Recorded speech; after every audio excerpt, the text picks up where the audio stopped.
Hi friends, welcome to Kavya's vlogs. అరటికాయ మామిడికాయ కూర మీరు ఎవరైనా ట్రై చేశారా? ఇలా ట్రై చేసుంటే మీకు ఎలా వచ్చిందో చెప్పండి. ఆయిల్ పెట్టుకొని పోపు దినుసులు కరివేపాకు వేసుకొని తర్వాత స్లైసెస్గా కట్ చేసుకున్న ఆనియన్స్ ఇవి బాగా వేయించుకోవాలి.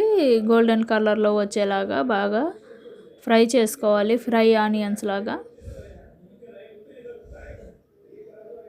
బాగా ఫ్రై అయిన తర్వాత పచ్చిమిర్చి, తర్వాత అల్లం పేస్ట్,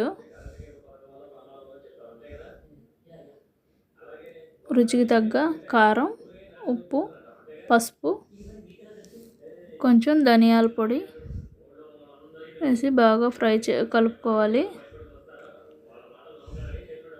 తర్వాత మామిడికాయ ముక్కలు, మామిడికాయ వద్దనుకునే వాళ్ళు చింతపండు గుజ్జును కూడా పోసుకోవచ్చు, కానీ మామిడికాయ కూడా చాలా రుచిగా ఉంటుంది.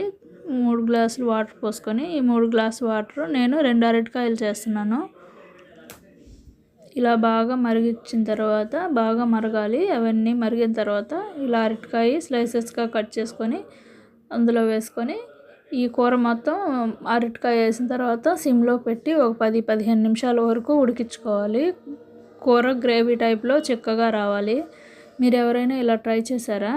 ట్రై చేస్తుంటే కామెంట్ చేయండి. వీడియో నచ్చితే లైక్ చేసి సబ్స్క్రైబ్ చేసుకోండి.